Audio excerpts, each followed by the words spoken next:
Good morning and welcome to episode 52. 52? 52. Episode 52. That's 5 and 2. Do you know here's an 7. interesting fact 7. for you? No, 7. not 7. 7. Quiet. Sorry. Here's an interesting fact. Go on then. Episode 52. Yep. If we've been doing this podcast every week for 52 weeks, it would be a year. It would. Well, there you go. There's my interesting fact over and done with. How are you, my friend? I'm very well. How are you? Let's start that again. Hi, I'm Andrew Reid from Resilient Business Systems. How are you, Adam Walker from Media Hub Spoke Media. Media. Do you know what? We're having a really fun week in the office. A fun week? Whoa, we whoa. do have a fun week, but we lost our minds slightly. I'm looking over at Jess because Jess is on the desk today. Hi, Jess. Because I was working away and Jess was playing some music and I came up, called it the crab dance. Yes, of course. Above the monitor. Yeah. And I was like, right, we're going to go viral on TikTok. This is going to sweep the world of the interwebs. Did you go viral on TikTok? No, we didn't. No, I didn't expect it to. Not with the crab dance anyway, mate. No, but we all did the crab dance with our hands above. I'm snipping if you're listening. Snipping, like alternate snipping. Yes.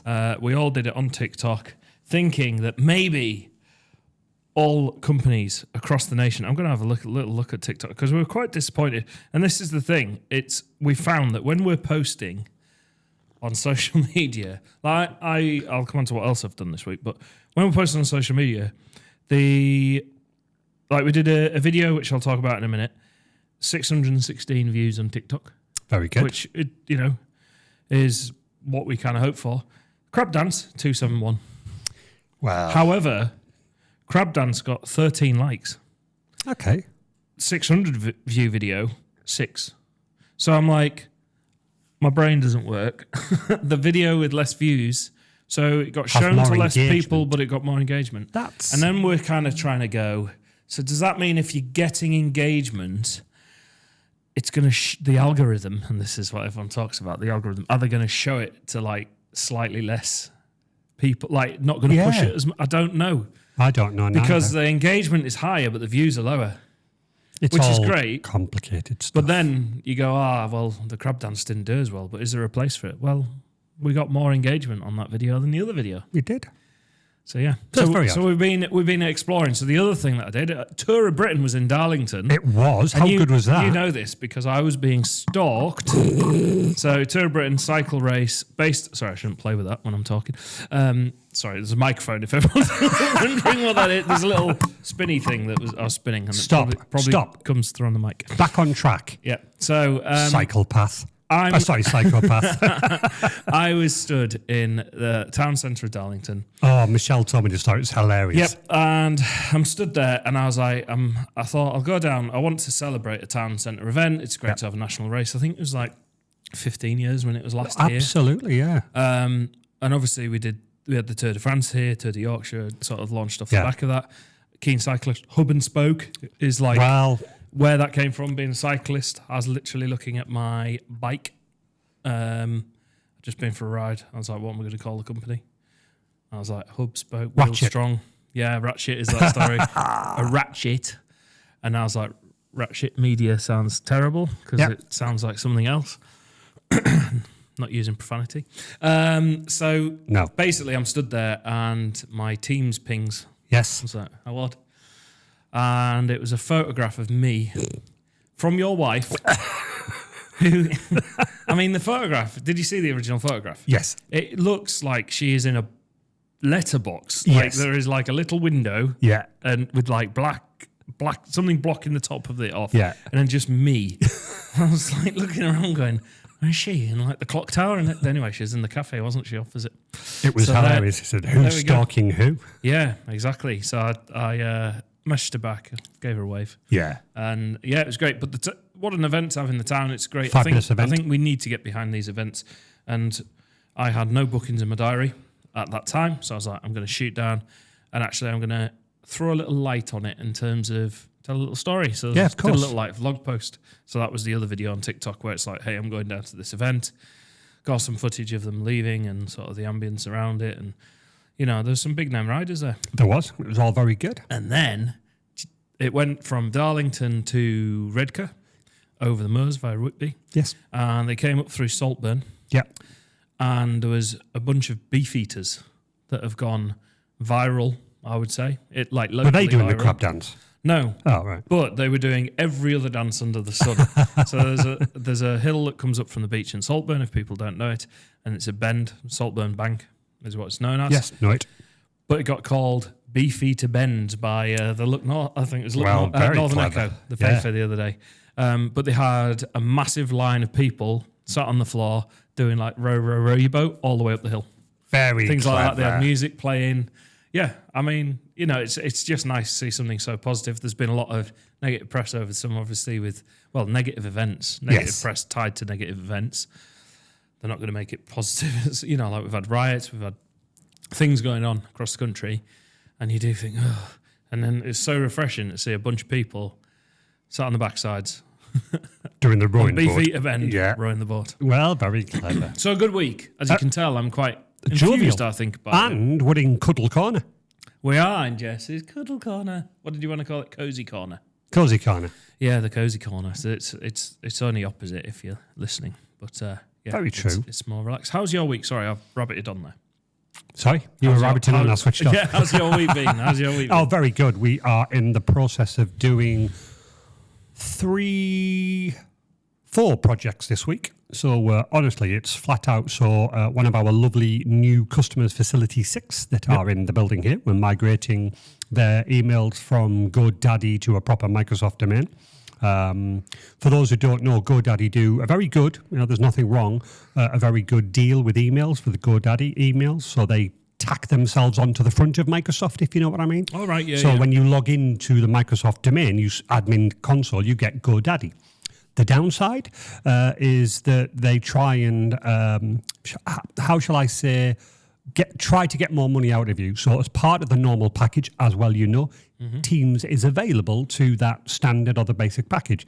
With GoDaddy, it's not available. So it's a little bit tricky. But to be fair, they didn't want to go with GoDaddy. Somebody had set it up for them before. They always found it very confusing, etc., etc. So now that we had taken over, they were just like, actually, we wanted to move away from GoDaddy. So nothing bad against them. But just different. It's I've got it with someone just working on. In fact, pushed it live. So I've done a website for someone. Yeah. A representation of the business, basically. So not heavy lifting, like in terms of functionality and stuff, but making sure we're accurately representing the company. Yeah. So I've got that to stage 1, and Jess has helped with some of the graphics and things, and really happy with that. Actually, delighted with how that looks. It's more of it's a one-pager website type thing. All right, love those. Sometimes that's all you need. Sometimes it is. Yeah. I like the ones where it's a one-pager, but the menu actually just auto-scrolls to the page. Anchor links, that's what that is. Thank you. Look at me. Yeah, exactly. Check me out. I do know how to do those as well. But yeah, so... That was good. We've done that, and then working... So we're hosting the website, but they've got their stuff, emails and everything elsewhere. So he's like, I don't understand all this. I was like, don't worry, I got you. He's like, can you change the A record to this IP address? Yeah, well done. So that's moved over. I now just need to apply an SSL certificate. Yeah, very good. But I can't use the so as part encryption. of the Facility 6 thing as well, and you will recognise this, Adam, bless Dan and James, they were coming to me going, what we seem to be having a problem with, Andy, is that we've got files on my MacBook Air. James has got files on his MacBook and his MacBook Air. We're constantly emailing, and I went, you need Teams. You do. And I was in a meeting with a client the other day that we're working with, and because that, I suppose, full circle. So I said a few weeks ago, I was like, we're suggesting that they go for Teams. Yep. They work with yourselves. Yep.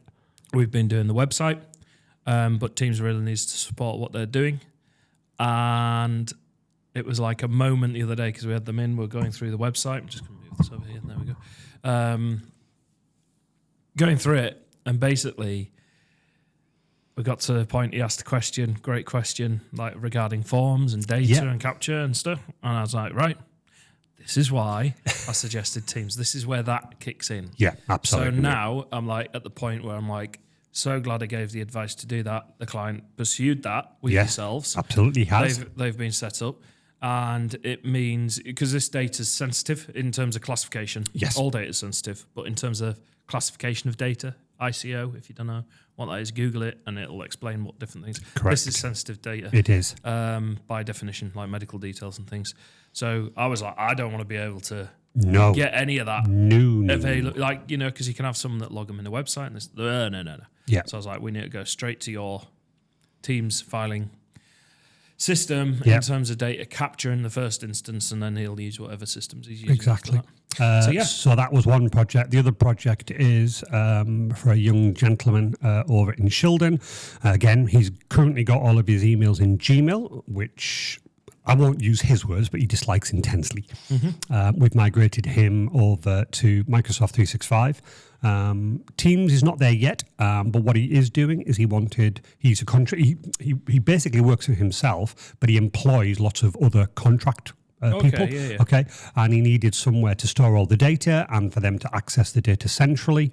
Unfortunately, any cloud solution was not going to be good enough. These files that he works with, Adam, they are CAD files, so you can appreciate. It's like me asking you to work with a raw video footage over the cloud. Yeah. It doesn't lend itself, unfortunately. It's bulky. Yeah. So this was a Synology NAS installation at his house, setting up a Synology static. I know a couple of people who've got those. Yeah. Set up the Synology static IP address, set up his 10 users, allowing them all VPN access, working superbly well. Right. So that's that all done. That's getting completed while he's currently in Abu Dhabi, he said.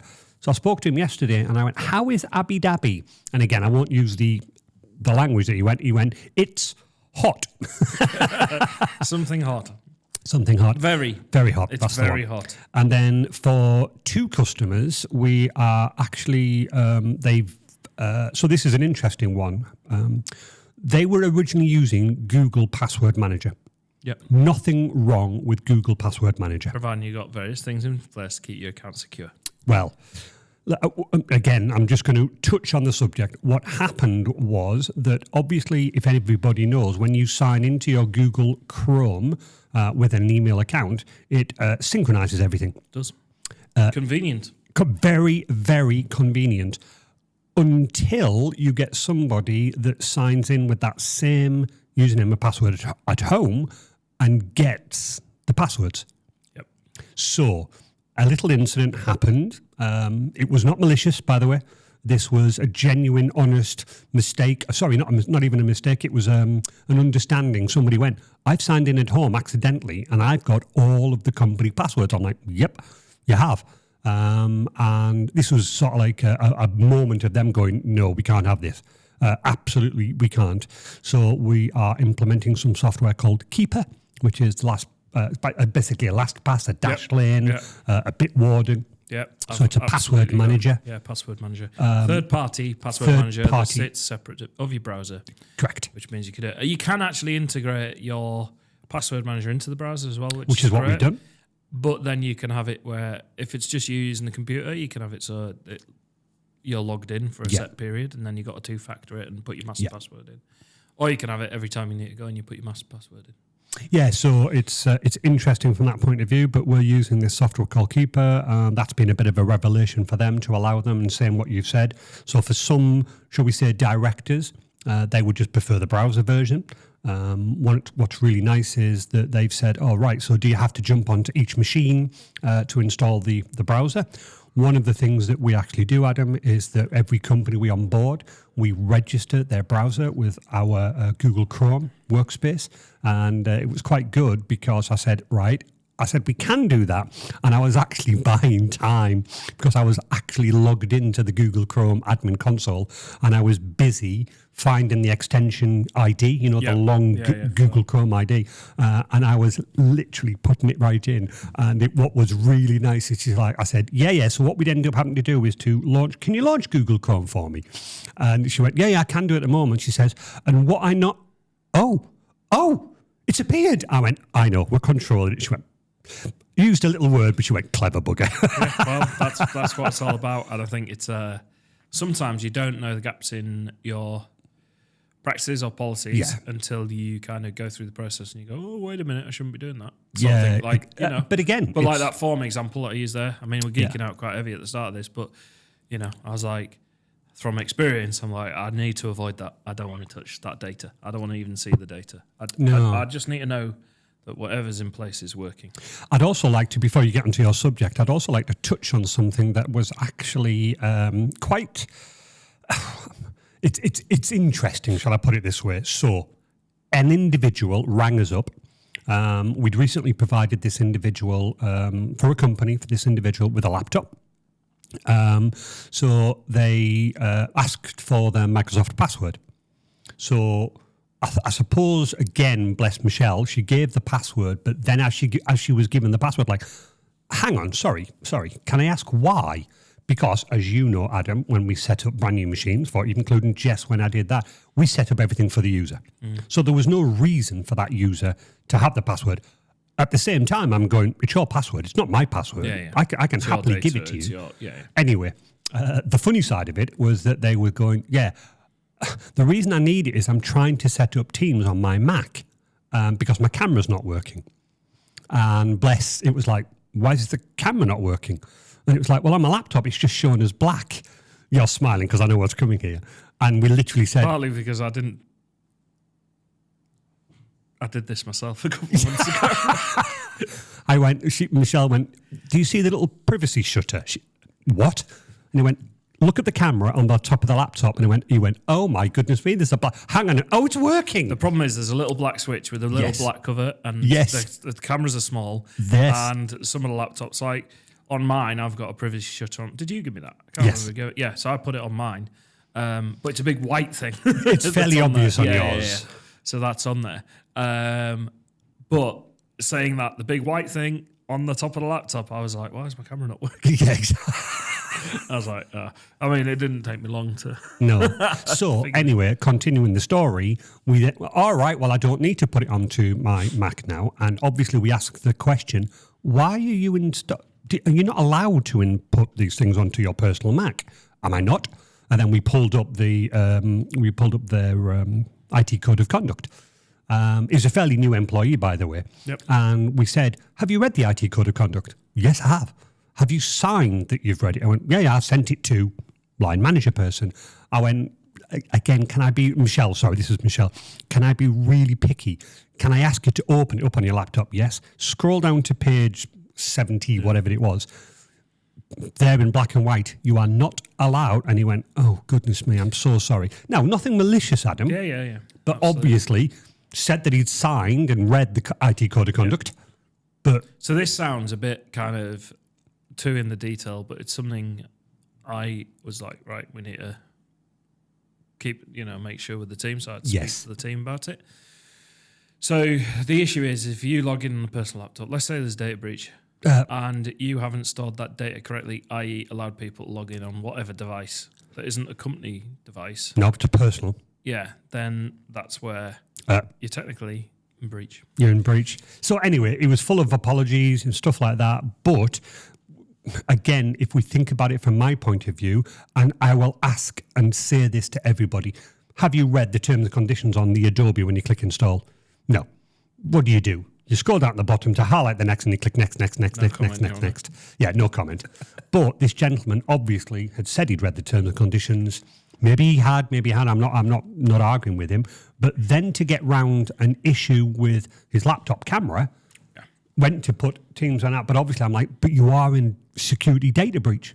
I have to report that breach because it's my responsibility to report that breach. Nothing came of it. It was just like, listen, I'm so apologetic. I didn't realise. But it's like, it's interesting, isn't it? Well, it's preventative. And the easy thing to do would be not report it, not Correct. look at it, and move on. And then, lo and behold, let's say that laptop went missing and it wasn't encrypted. Well, the Mac. The MacBook went missing. Yeah. Let's say it went missing or had a weak password or somebody who logged on. It was a home Mac. Other people do use the Mac. So, again, just for our listeners out there, it is, instead of just going, oh, I can't do this, I'll just install it, thinking there's nothing wrong. And obviously he wasn't doing anything malicious, but it's just like, stop, think. I'm moving the data onto a personal machine that Resilient have no contact with. Neither does my company. It's just something that we've now trying to reiterate to all of our customers. Have a think. If you're a business careful. owner running it, just make sure that you're doing the right things with devices and this Correct. and the other. Right, I've got a great subject. So this summer, a major tourist attraction opened in Darlington. Hang on a minute. I hope you're going to mention. There we go. Good. I hope you're going to mention something in the town. There we go. Hope Town, Darlington. I've not been yet. Hope Town. Well, you should, and hopefully this might encourage you to go. Because I went a few weeks ago. I know you did. You said, yeah.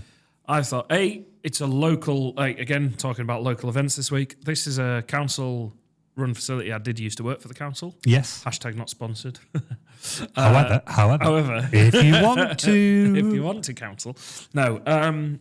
The council, we're very fortunate in Darlington.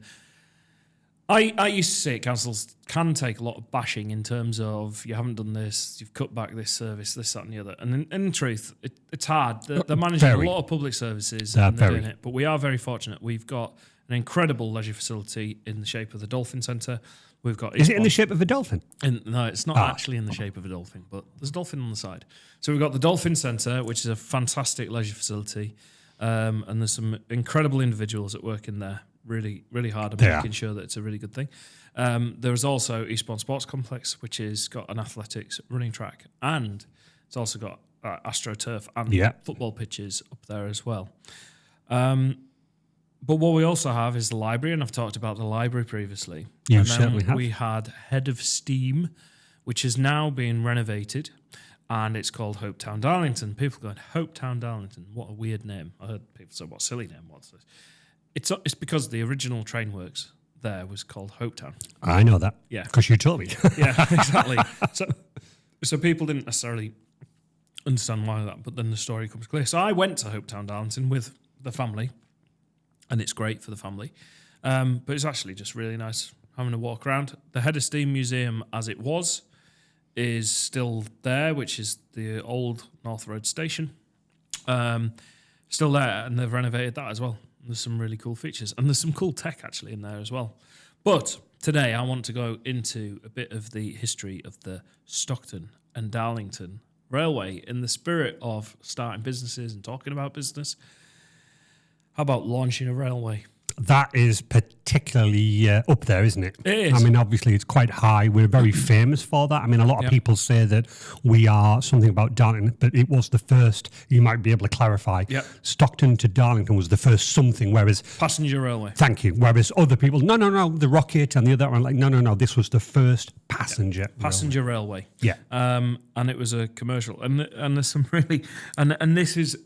There's one story that I'm going to share in a second that I read that was all in the head Hope Town. Sorry, I keep calling it all in Hope Town. It was brilliant, and it really kind of just made me smile. Good sort of thing. So I'm going to start with that. So basically, the Pease family are absolutely integral to the fabric of Darlington. Yeah, they're involved with the library.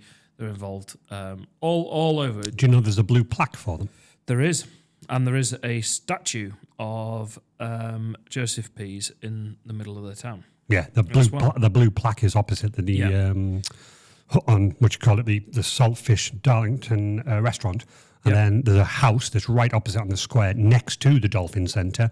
And that's where one of our customers is. And there's a blue plaque sign on there. I've seen that plaque. And I think for me, if I could go back to a time, I'd love to go back to see this era in Darlington to see what was going on. Yeah, you should get a DeLorean for that. That would be quite useful. Yeah, exactly. That would be very handy. If Doc anyone's Brown got a can help you DeLorean with that that. actually works, as in travels in time, that would be great. So obviously Darlington was founded on sort of, I believe, like weaving wool mills and things like this, and fabrics and textiles. And then obviously the railway became into concept in terms of what they were going to do. And a lot of it was based off the coal fields, bringing the coal through. And the railway actually played a huge part in developing Middlesbrough, ultimately, and bringing it on because it was a new port. But here's a really cool story that starts. So there was There's a bank manager, and you might remember there's certain names that you see in the town. You go, what's that about? Okay, so Backhouse is one, but it's after a chap called Jonathan Backhouse, and he is a banker.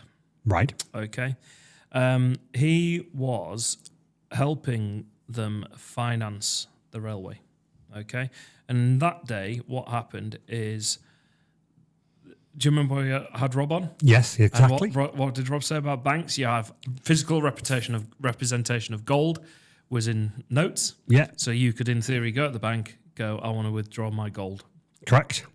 This was... that was fascinating because he also said the sticks where you had to match the sticks and things like that. Sticks and all that. Pearls and the shells. Yeah. So it kind of made me think of that conversation with Rob. So Backhouse, he was a local banker. And he was supporting the development of Darlington Stockton Railway. And the Earl of Darlington didn't want the railway to go ahead because, as it says in the museum, the railway was going to cut through his land, and he likes to hunt on his land. Yes. And he didn't want it interrupting. And it actually went through Parliament 3 times to get the railway through. So it's funny, you think, Darlington Stockton Railway, it happened. No, it was actually really contested issue. Really thought about at the time. And Backhouse was helping with the financing to get all the works done. Anyway, the Earl of Darlington had a plot, and he was like, well, if I go and this was like when they're going to need the cash, if I go and withdraw all my money from the bank, the bank won't have any money, and therefore will go bust and cannot finance and will stop the railway. So Jonathan Backhouse got wind of this, right? And he, let me just check. I'm trying to read. So Jonathan Backhouse went to London to obtain gold. Yeah. To provide additional urgent collateral. So he rung around other bankers and this, that, and the other, and like, I need a loan. Yeah. So he shot down to London. No easy feat back then, like early 1800s. Did he not take the train? Didn't exist. Oh yes, I remember. So he went. Yeah. Right. Shot down. Went and got this extra gold, which he knew because he knew how much the chap had. Yeah. So he knew how much he was going to pull. So he did that. So somehow he got wind of it. So someone tipped him off. He got wind of it, and he shot down on London. And as he was flying back, did he take a plane? No, sorry, on a horse and cart. As he's shooting back to Darlington. Okay, the wheel on the carriage fell off. Dear me. Right? So he's there in the middle of nowhere with a carriage full of gold. Yeah. Trying to get back to Darlington so this guy can't bankrupt him. Yeah. And the story goes, they rebalanced the gold. So it would lift the wheel off the floor.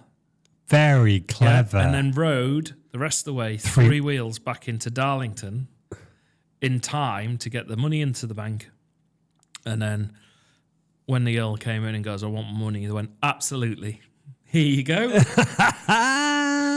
I thought that was just a brilliant little story. That is fabulous. I love the balance that the car... Could you imagine breaking down in a car, forget breaking down and then going, it's full of gold. Yeah. like I'd be like, oh my word. So yeah. So I thought that was it's these little things that I think, God, it's really quite interesting. That's really quite interesting. So obviously there's big like people are opposed to it and the idea, and we know what the railway did industrial wise in terms of connecting. Well, it connected towns, it connected people, it broadened people's sphere of influence. You know, so back in the day, you might just walk to if you're in a village, you might just walk to your next village. Well, what a train would allow you to do, say in Darlington's, you could now go to Middlesbrough. Correct. Because it would be hours to get there. Yeah. Otherwise. So obviously, the first public railway was then founded, and it was 1825. Goodness me. Which, you just throw that date out there, but that was 199, well, technically 198, because it started on the 27th of September. Right. So, in a year's time, we'll be approaching the 200th anniversary of the railway. Which, coincidentally... Is... What? No, I was expecting. Oh, right, sorry. Which, I don't know. I don't know.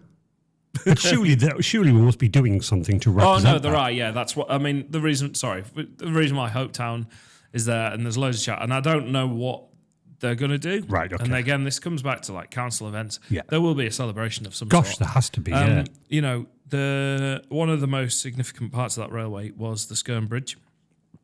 Lovely. With the arches. Yep. And it was on the £5 note. It was. I don't think it's on there now, but it was on there for a good number of years. Like no, I don't carry money. I wouldn't know.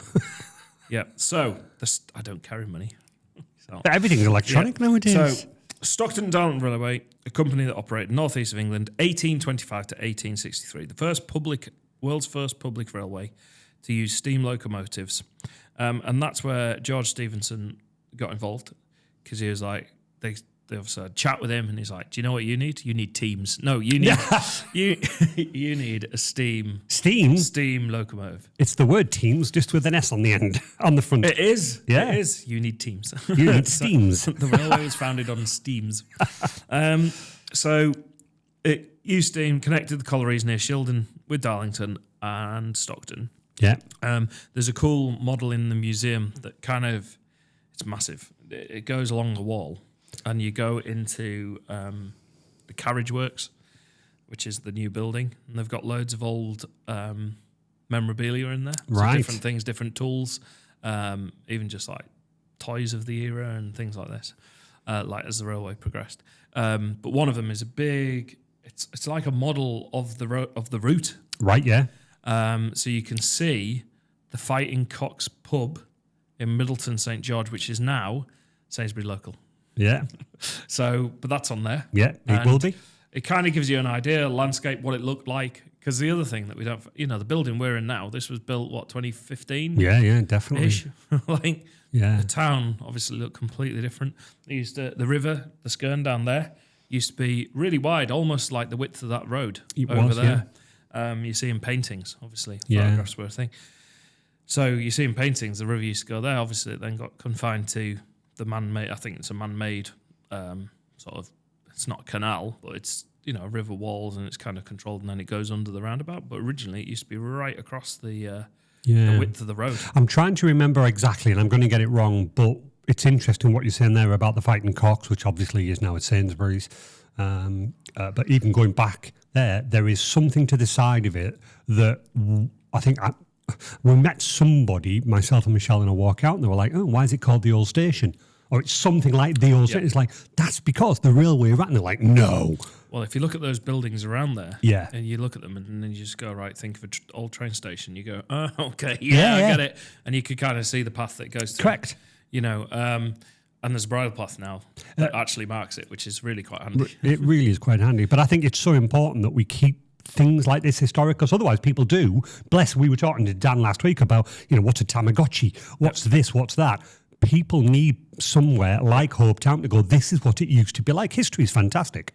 Yeah, and there is a name. There's it's things like there was a new road that went in a few years ago, and it got called Bonami Way or something. Yeah, yes, I know where you are. Yeah. But that, and I was like, what an odd name. Yeah. It's like I was just unfamiliar with it. Yes. He was involved with the train industry. You'll have to forgive me, I can't remember where it is on here now, but oh no, here it is. So there we go. There we go. He was the architect that did the bridge. The Skerne Bridge that was on the £5 note. Yeah. So when you go, all right, I now see why they call that. Yes. that makes so much sense. Yeah, so I think some of it, like people are, why is it called Hopetown? It's a really random name to pick. And it's like, no, it's not random. It's I think most roads are called for a specific reason, although when you come out of Darlington and you don't go, as in you're heading towards here, the new road where you pass all the new warehouses, that's called Tornado Way. I'd hate to think why that was named that way. Not because there was a tornado, but because they were involved with building the tornado. I know, but God, you can't do any humour today. No, I know you know that, but it's in case other people don't. But yeah. I mean, wasn't that a tornado that came through in the 80s? Or was it a hurricane? It's something like that. But if you think about, again, the whole time where you travel on the roads and things like that, you're like, I'm going down Redcar Road. Well, obviously, it was called Redcar Road because it went to... But there's so many things. Although I did see somewhere somebody had just called something what's this road called? They've just called it the road. Okay, well, that was just lack of thinking then, wasn't it? There is I remember doing my bike riding up Weird Hill. You're going up and there's a place called Hill End, but it's halfway up the hill. I was like, this is really cruel. Yeah, it's really cruel. Oh, look, there's the Hill End. No, I've still got halfway to go. Oh, we're in Hill End. Oh, no, we're not. No, we're not. Yeah, that never made sense to me. So, 1825, company borrowed 60,000 short-term loans, need to start earning income off its ward. Do we know what happened to the guy that was blocking it? Was he a bit peeved, shall we say? Yeah, I mean, it kind of goes quiet after that because I think you just had to like it and lump it, basically. There wasn't any other information that I saw in there, but that would be an interesting sort of backstory. It would be, wouldn't it? Maybe there's memoirs tucked away somewhere. Somewhere about him. Building it. What made me laugh here is a railway coach named Experiment arrived. I mean, imagine going, right, we're going to get the railway. We're going to ride in Experiment. I think we'll be perfectly safe. Yes, exactly. People then backing away going, no, I'm not doing that. So that was quite funny. It arrived on the evening of 26th September and is attached to locomotion number 1, which had been placed on the rails for the first time at Aycliffe Station following the completion of its journey by road from Newcastle earlier that day. So it was built in Newcastle, brought down to Aycliffe on the railway tracks. I mean, what a time that would have been. I just think, and people may be like, oh, what's this? It's like a little ride. What's the point? I could imagine people seeing that. Yeah. Because people were like, social media, what's the point? When it first came out and it was like businesses started to use it, like, it's just for putting pictures of your lunch on. Yeah. No one's going to use it for business. That was literally the attitude mid-noughties when it started to become a thing. Yeah, I know. Most of the things that do become a thing, eventually, they will listen to the people that are dissing it. And they go, it'll never work. Yeah. CDs? What's the matter? Like MP3s? No. Email. You needed someone to have a computer at the other end to receive it. They'll be like, it's never going to catch on. No one's going to all have it. Did you know the email address, why they use the @ symbol? I don't. Yes, you do, because you told me on the typewriter. I told you in the typewriter thing, so they could locate it. Exactly. Label. And but most things that eventually, if you would say today that are mainstream, I bet if you looked in historically back, they all started off and everybody go, nah, it'll never work. Yeah, exactly. Yeah, and then suddenly, what's the point in this? Right, okay then. This is a trivial thing. Yes. How's this going to check? And then you go, oh, Yeah, you start seeing. So, obviously, launched it. I'm just on 27th September between 7 a.m. and 8 a.m. 12 wagons of coal were drawn up Ellerslie North Bank on a rope attached to a stationary engine. And then let it down. So what they'd used to do is if you need to pull something over, pulleys and winches again. That's the steam whole engine thing. at the top, pulling it, and then go, there you go, throw it off, push off the hill. So interestingly, we had a discussion. I can't remember who. They were having a holiday on a canal boat. Yeah. And must have been about 6 or 7 months ago, but I remember it distinctly because it was one of the things that I went, well, I know what that's for, so forgive me. But they were on the canal boat and the family had posted some pictures. And if you can think, one of the pictures, there was an old steel post and it had lots of rope marks in it. And somebody literally put on social media, going, why is there a post with rope marks? And the story, the horses actually used to drag the boats, and that's where they used to turn and stuff like that. And they're like, no, canal boats were motorised. Like, no, not back in there. They were pulled by horses. Yeah, it's crazy. And I've had a canal boat holiday. Have you really? Up, and I actually loved it. Yeah. Like, honestly, if you want to just... You feel completely disconnected from the world. Yes, you are going slowly. Yes. And yes, I did fall in. Pushed by Corrie. No, not quite. I can't get it. She's like, it's not for me. Yeah. Like, you'd probably enjoy it. I'm like, it was great. But one of the bridges that we did, tunnels, sorry, what they'd do is there'd be a separate, there was like the tunnel over the river, over the canal, and then there would be an archway to the left. And you're like, huh? And that was so the horse could go through the tunnel while... People on the canal boat, what they did was they laid on the roof of the canal boat, put their feet on the roof, and walked the boat down. Correct. Yeah. I'm like, but again, historically wise, people would go today. Now, obviously, Jesse's going, what on earth are you talking about? You two sound old. People walking on inside of a... Yeah. Could you imagine if you're mad. Right, we need Jess to push this canal boat through the thing. Yeah. You lie on the back, get your feet on the roof and push it, please. Yeah. I mean, that's the world. And this is the world that lived around all of this at the time. And the canal did phenomenal things for industry. Of course it did. So, locomotion number 1, experiment, and 21 new coal wagons fitted with seats were waiting.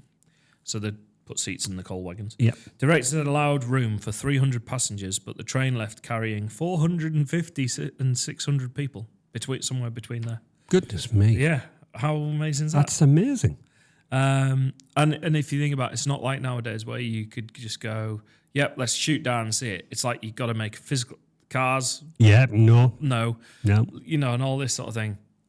You had to make a concerted effort to do that. That was a planned and that's just journey. the people on the train. Yeah. So imagine the people around it.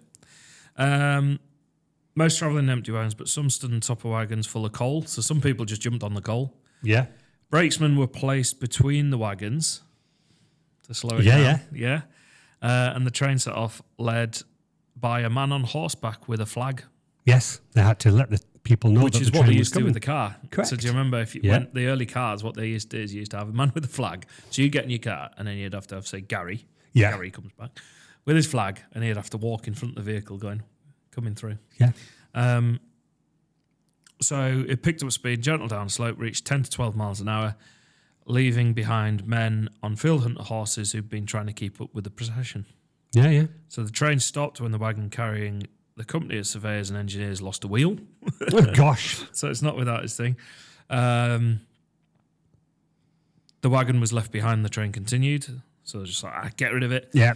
Train stopped again, this time for 35 minutes, to repair the locomotive, and the train set off again, reaching 15 miles an hour before it was welcomed by an estimated 10,000 people as it came to a stop at the Darlington branch junction, 8.5 miles that had been covered in 2 hours, subtracting 55 minutes for 2 stops. But again, if you think about the time, somebody would have said, it's only taking you 2 hours to go however long that was. Whereas, well, by horse, it would like 4 hours. By walking, 6 hours. Again, incredible stuff, isn't it? But this is how evolution happens. And the reason why I like this is I haven't heard this bit, and I thought it was worth it. So 6 wagons of coal were distributed to the poor on the source that I've got here, obviously. Distributed to the poor. Workers stopped for refreshments, and many passengers from Brusselton alighted at Darlington to be replaced by others. So, I mean, if you go as a launch and you go, well, one wheel fell off, we had to cut that loose. Then the thing broke down, we had to fix it. Yeah. Now, by modern day standards, it'd be getting smashed in terms of, well, it was broken. Well, exactly. Kind of thing. Yeah. But obviously, it's not without its challenges. But people, I think, probably bought into the idea of what they're trying to do. Yeah. So then obviously it opened September 1825. The route was 25 miles and it ran from Phoenix Pit, Old Etherley Colliery to Cottage Row, Stockton. There's also half a mile, 100 metres, branch to depot at Darlington. So there's various branches to depot in. I just think it's such a fascinating story that because it's not an easy thing. Like, we take it for granted. They're working on the rail. In fact, part of the reason why the railway opposite is being worked on is because of all of this. Is that what we were going for? Yeah. Sorry, my brain's not working. Yeah, so they are completely renovating that. So one of the interesting things is, obviously we are on the 3rd floor. Yes. So previously we used to look onto the Darlington station being built. Now we're looking down the track. We have seen over the last 5-6 months the extra track being built. Because obviously they need to have a dedicated line for the Edinburgh to Darlington route, all the way to London. But for local trains, they've actually widened the track. So we've seen one track being built all the way as far as the eye could see. We've slowly seen the track coming towards us and then going past us, which is incredible. Again, it's like phenomenal feat. For us as businesses, it's so handy having that. I've done loads of different jobs where I've had to hop on the train and do it. Oh, and it's great. It really is good. So yeah, that's why that's been done. I forgot. Yeah. So the line was initially used to carry coal to Darlington, Stockton, carrying 10,000 tonnes in the first 3 months and nearly earning £2,000. Obviously, old money. Oh, yeah, but even so phenomenal amount of money. Yeah, the price of coal. So in Stockton, the price of coal dropped. Well, it would have done 18 to 12 shillings. And by the beginning of 1827, it was 8 shillings and sixpence. Because it would have been like a commodity then. Like, we've got loads of coal. Available. It was available. Right? So, again, the other side of, well, what was the impact? People could heat the homes for less. Yeah. There's not many times nowadays so you hear heating bills go down, if that makes sense. I just think it's absolutely fascinating. I'm just reading a couple of other bits. No, that's cool. Yeah, I mean, to me, being able to just go, right, we've now got a route, we've now got a coal route. Yeah. We can now supply that. We can actually improve people's lives. So in Stockton, where they're removed from the coalfields, they can gain access to it. Yeah. And then obviously there's like loads of offshoots that come onto that. So if people were spending less money on fuel for their homes, obviously they'd have more money to do. Well, that's the whole idea. Or they might work, have a different job, or not as hard a job, or something like that. So it's interesting that the impact. It's very similar to, if you remember, bless you were away working, if you remember the episode with Michael James. Yes. So he's obviously running the community-led regeneration. So the whole idea, and he announced it live on the podcast, which we were very fortunate to have, he's part of a new solar panel farm.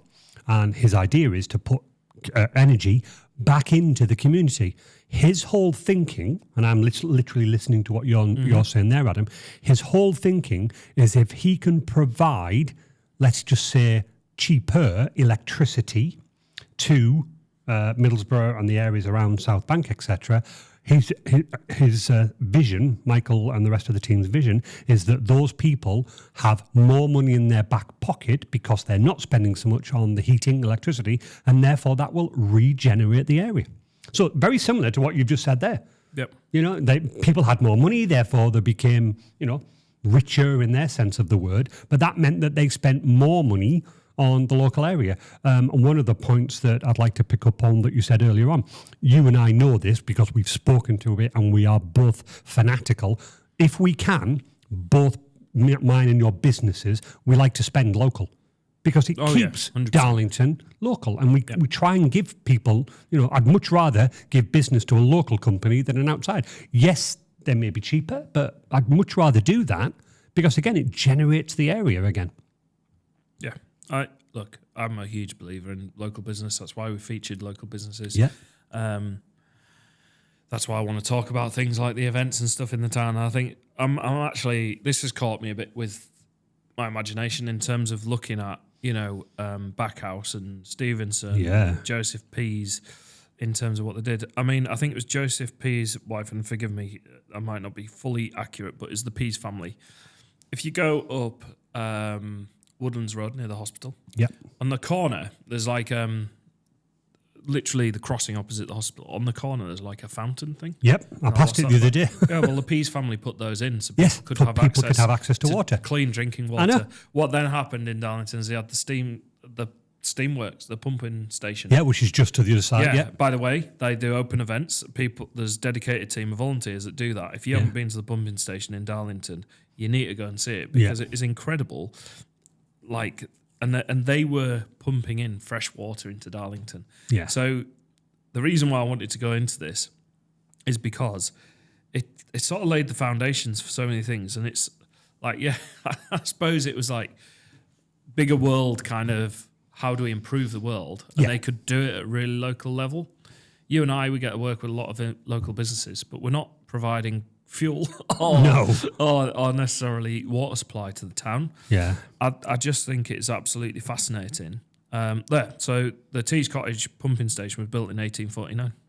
Again, incredible stuff. But that would have, because of all the learning that had happened, they obviously need coal. Yeah. Well, I wonder where they got the coal from. Obvious now, isn't it? Yeah. Do you see? So you start looking at the fabric of the town. That's why I'd love to go back, say 200 years, to see what it was like. I've got a little video. Have you ever been to the pumping station? No, I've never been. No, it's something now. That is the massive arm that goes up and down, and it's huge.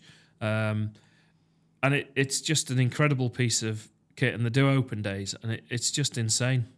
So they've got a massive piston that's literally taking the water from the tees and blasting it into. Well, what you've done there is myself and Michelle have been trying to rack our brains of how we can treat my father. Bless he does a lot for us, and we just like he doesn't want presents or anything. He's got everything he wants. He's 79, God bless him, but he loves days out. I'm just thinking there, me and Michelle, right? Let's go to the pumping station. Let's go for some dinner. Then let's go to Hopetown. Yeah, exactly. And you could do all that in Darlington. Yeah, that's what I'm saying. You've learned so much about just a bit of heritage. Yeah. Understanding like how the pump state. Obviously, have a look. There's a website. There's also like 3D tours where you can go. Or there were on there, whether they're still there, where you can actually look at the bits you can't get to. Yeah. So you don't get your hair caught in a spinning something. Off the back of that, though, Darlington then had all the steamworks, so repairing the trains, they're employing people. There's loads of great pictures in Hopetown, and me being the photograph guy, I love looking at it. So I'll stand there and I'll be looking at the photographs of all these gents, because it was gents at this time, working in the steamworks, and they're all dressed proper. Yes. They're doing a physical job, but they're still dressed so smart. Yeah. And it was the early days of cameras, so they're all not smiling. They just stood there, and they all had to stand still. Yeah. And like I said, when I was looking at photos in the museum at New Zealand, I'm like looking in the background to see what it is and trying to like just... Someone will go, right, you lot, look this way at the camera, and they've gone, oh, really, do I have to? Probably. Yeah. I just love all of that. No, it's fantastic. It's a real insight. So I can't speak highly enough of things like this in my book. I mean, library, they've got a reference library there, and you can go and look at all the history. And I think it's important to look at what's gone ahead. What's apparent to me is we are on the planet for such a short time. Gosh, yes. And then I'm like, how does someone like Joseph Pease make such a big mark on an area in a lifetime? Yeah. Because it's pretty much woven into the fabric of the town. Weaving for us. I see what you did there. But, like, massively part of the town, massively part of the region, not just the and I'm like, wow, if you talk about legacy, one of the things Michelle said to me, she went to the Darlington Business Club. It was there. It was, wasn't it? Yeah, it was on Wednesday, funny enough, which was, it was at the Dolphin Centre. I couldn't make it this week, unfortunately. No, you couldn't because you were busy, but Michelle went, bless. And they had... I think his name's Andy, but forgive me. But basically, he was part of the council. And he was saying that how much the council are investing in Darlington. Now, what I was going to suggest at the back end of all of this, we have only been in Darlington for a short space of time, in reality. In reality of life. In reality of life. Yeah. Can you think back when the big Amazon warehouse wasn't there? When the 2 new warehouses that are currently being built wasn't there. Yeah, see, I didn't even know they were going up. No, they're not. I hadn't driven past them. Apparently they're being built. One's being built specifically, but again, it's like the worst kept secret in the world. Well, the Amazon thing was the worst kept secret in the world. It was like, we're building something. What can it be? What can it possibly be? It looks exactly like the Amazon warehouses you see all the way down the mountain. Yeah. But the other warehouse that was being built purposely is for another well-kept, not secret, but I'm not going to say it on air. No. But the 2 other very large warehouses is apparently, according to this gentleman, and obviously I'm doing it through Michelle, but they are just being built because the people that have the money to build them have realised that Darlington is rapidly expanding, and if they build the warehouses now, people will come and go, oh, well, Darlington's growing. Can I have a warehouse? There's one there. Which is speculation, and I suppose that's amazing. The whole for thing them about to do. The railway was speculation. Yeah, but imagine me going, right, I'm going to stick a load of metal on the floor, we're going to get a steam engine, we're going to roll across it, and we're going to sell it to people, and they'll be like, but they all work in town. Like, everyone walks to their job, everyone does that. How's that going to... So, but it was speculation. Right, we're going to build it, and they will come. That's what I was getting at, Adam. Yeah. Those 2, whoever the people are that have done it, my hat goes off to them. Imagine building a warehouse of that size, but then going, well, nobody's looking to come in. I'm just building it because I believe in Darlington and I believe the business will come. Yeah. That's an incredible opportunity, but also it's like, well, it's risky. But that, again, what the council is saying is they've agreed to do that because what they've seen is the growth of Darlington over the last few years, and they're going, let's invest now. This building, 2015, this is actually a council building. It is? Yeah, so this building is a council building, they then appoint an operator. Yeah. Which is Northeast Business and Innovation Centre. Yeah. Northeast BIC. Yeah. And they operate under the Darlington Workspace, and they are experienced in running centres. They're a not-for-profit. They are. and they're experienced in running centres, which means they're really well placed to do a good job. Yeah. So there's this one. There's one in town that opened, the DEC, which is housing people at the moment. But that was when it was that was before the Treasury was announced. Yes. But they built it with the idea of going, we've got office space available and people can take it on. Yeah. Then Innovation Central across the way popped up. So Central Park, which is the strip that we're sort of on all the way through the college here, it's got Teesside University Horizon Centre. It's got CPI, big medical pharmaceutical. Yeah. They were celebrating something yesterday. Were they? Yes, I'm sure it's something like their 3rd anniversary that they've been open or something. Oh, or 4th. Yeah, probably will be, yeah. Something like that, 3 or 4 years old. So they're there. You've got, I've said Innovation Central. Yeah, you have. You've got another Teesside University building down the way at the college, which wasn't there, and that was developed in. And then obviously you've got Darlington College.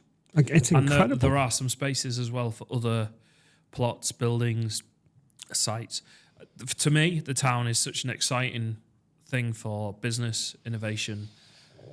Not just saying it because it's Innovation Central, but it really is. The change that they've done. I remember formerly there was, on this site, there was old buildings. There was a garage. Yeah. And some other buildings, but obviously they've regenerated. Some of them were empty, in disrepair. Derelict. So they've regenerated that space. So again, to come back to the point that people give the council a hard time. They're doing a huge amount. Yeah, they do a huge amount. And there's just a lot of hardworking, normal, in air quotes, I mean hardworking people, just like you and me, who are trying to make a difference to their local area. No, definitely, man. I think it's phenomenal. And I suppose the council is probably picking up where Joseph P's left off. Yeah, I think so. I'd like to think so. And certainly, as I was saying there, the amount of growth that I've seen in Darlington, to me, and I think, I was looking at something the other day, like a history Facebook post, and it was something that you'd done for me, Adam. But at that point, I was saying, I think I quoted saying, to be in Darlington at the moment is incredible. The amount of growth, and that was a few years ago, roll back in time, as you keep saying, now roll forward. And I'm like, yeah, look at what's happening. To me, the advantage is, we've got the train station there, like we said, and we could go and jump on the train and do it. But we can work remotely with our clients. We work very remotely with a lot of our clients. Yeah, it's all digital. A lot of it is digital, obviously. But you still need that face-to-face. And having our base here, to me, is like perfect. Because, I could be shooting out to do a job over in Middlesbrough, and then I could be on the train up to Durham or Newcastle, or I could be heading south to... I've done jobs in London. Like I could be going to, Yorkshire, all sorts. Yeah, but when the train station is complete, I can't remember when it is going to. That's going to be phenomenal. We are going to see such an influx of people coming in, and Darlington is just going to grow and grow, and that's brilliant for the area. And the new Treasury's been commissioned. I think it's been commissioned. I don't know where we're at, so don't hold me on that one. But new building going in. Yeah. Down where what was a car park. The car park, yeah, fantastic. Yeah. I just think in terms of the innovation that we see, I mean, it's amazing. We're still seeing this rapid development and kind of big leaps in development. Yeah. All right, it's not the invention of the passenger railway, but we're still seeing that sort of stuff move on 200 years later. It just makes me realise how short your time is on the planet. Oh, absolutely. To get a bit philosophical, it really does when you're looking at what they're achieving. No, absolutely. So, a couple of things. Go check out Hopetown Darlington. Check out Tees Cottage Pumping Station, which is the pumping station in Darlington. And also library. Get yourself in the library. Absolutely. And all right, if you want to read the fiction stuff, great, absolutely. But if you want to learn just a little bit more about the town, just go and have a look in the reference library, because there's just so many interesting things that are in there.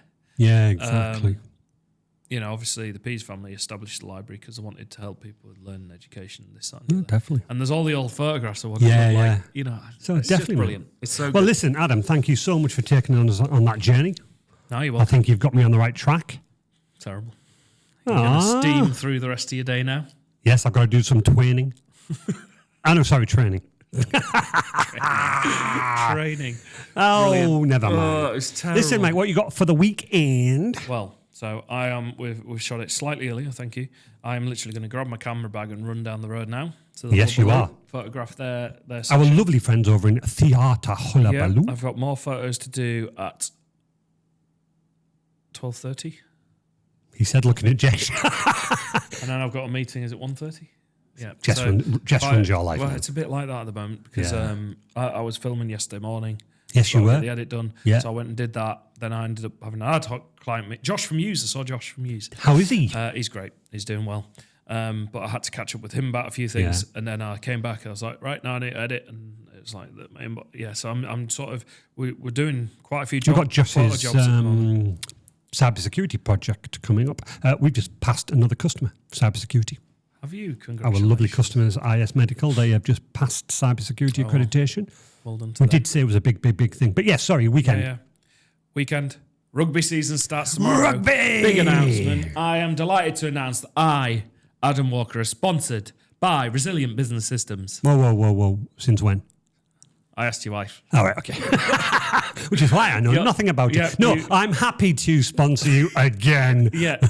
My player sponsor for this year, it supports kit and things like that. So big thank you for that. Honestly, my friend, it's the best. There's more we can do for you. It's a pleasure to do it for you. And obviously, again, investing in the local town, investing in the local... But it's a pleasure to do it again, mate. Thank you. So, we're playing West Hartley. Do I get my Palmo again this year? You probably will. There is going to be a sponsor. Is it? I'll get it. We want to say thank you. So, no, thank you so much for that. Very really welcome, appreciate my friend. it. That's heartfelt from me. So that kid, Mighty Under 10s. Of course. They're not under 9s anymore. Yeah, Mighty Under 10s. The other ones are Mighty Under 9. Yeah. The Mighty Under 10s are in action at the weekend. Yeah. And that's it. I don't want to do much else. I've stepped back off the DJing for a few Yeah, weeks. you said. I am slammed at Christmas. I'm completely fully booked. I just want to spend the autumn just hub smoke, rugby, like coaching. I mean, I do a lot with the rugby, but I know you do. And then relaxing. What about you? So when you say you're slammed for Christmas, are you doing the Business Central Christmas party DJ? Do you know what? I don't have that date yet, but I probably will be. Yeah, I was going to say you're bound to have. But I'm booked 6th, 7th, 13th, 14th, 20th, New Year's Eve. Goodness me, so it is round. And Christmas parties. They're all Christmas parties. So yeah, what about you? What are you doing? A lot of work this weekend. So a lot of stuff for some of the radio shows that I work with. So that's not unfortunately. That's not. It's not resilient work. Yeah. It's stuff outside that I personally try and help with the heritage chart and other things. So still working on some fairly unique things that I still can't say anything about because it's work in progress. Yeah, when it does finally land in place, I will mention it and we'll have hopefully an episode on that because I think it's very exciting. But other than that, probably now organising a trip to the pumping station in Hopetown with Michelle and my father. So you need to see what the open days are. Yeah, exactly. We'll do that. But that's it. The just going back very quickly, Hopetown, it's open now. It is Hopetown, Darlington. Chargeable or is it free? Free entry, but there are additional things that you can then pay for. Which is fine. I think that's perfectly fine. It is... Restaurant, food? Yeah, there's a cafe. It looks great. You walk in, there's a cafe area, there's a little shop. Oh, lovely. And then, so I think it's free entry if I remember rightly.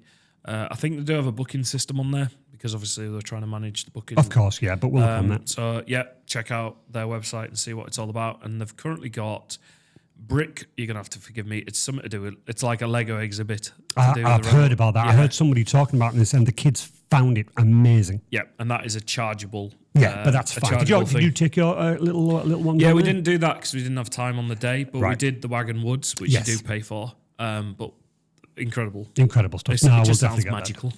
Okay, well, thank you very much for that, matey boy. As I say, a great journey and obviously very, very good for Darlington. So thanks for bringing that to our attention. Yep. Enjoy your weekend. No, week. Start again. Enjoy your week. End. God, you're hard work at times. Bye, everybody. God, you're hard work at times. Cheers, matey. Bye. Bye.